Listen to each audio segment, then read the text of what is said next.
Dumako naman po tayo sa ating third walk-in complainant na sina Ferdinand de los Reyes, Mark Flexus at Milagros Hermosa mula sa Caloocan City. Kanilang nirereklamo si Maricris Lastinado Roas dahil sa bouncing check at istapa.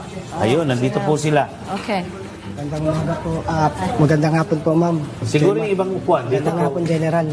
Salmonia. Hi Sir Ferdinand. Kulang ba ng upuan natin?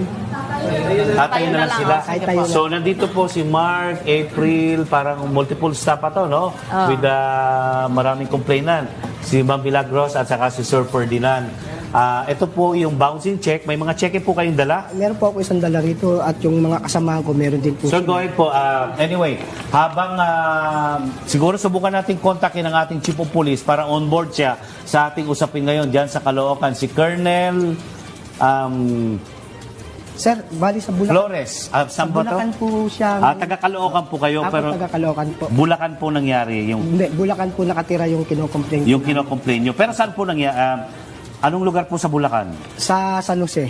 San Sa Jose. Barangay Gaya-Gaya, sir. San Jose del Monte, Bulacan. Tama ho ba yun? O Yes. sige po. Ito Ano po sa- yung panawagan nyo? Ito po kasi, General, ang pangyayari nito, dati ko po siyang kasamahan, dati ko po siyang boss sa Makati Express Cargo Services. At ito po na nangyari nung kami magkasama, tapos natanggal po siya sa trabaho dahil nagkaroon po siya ng suspension. At nung umalis po siya, isinama niya po ako sa kanya na meron daw po siyang bubuksan na isang kumpanya, tracking company na ang pangalan ay Kaiti Movers. At dahil nga po naman sa dati kaming magkaibigan, ako'y nagtrabaho sa kanya. Subalit sa pagtatrabaho ko po sa kanya, sir, hindi niya po tinupad yung pangako niya na sasahuran ako kasama yung mga kasamahan ko po. Sila po. Hindi, sila naman po ang case na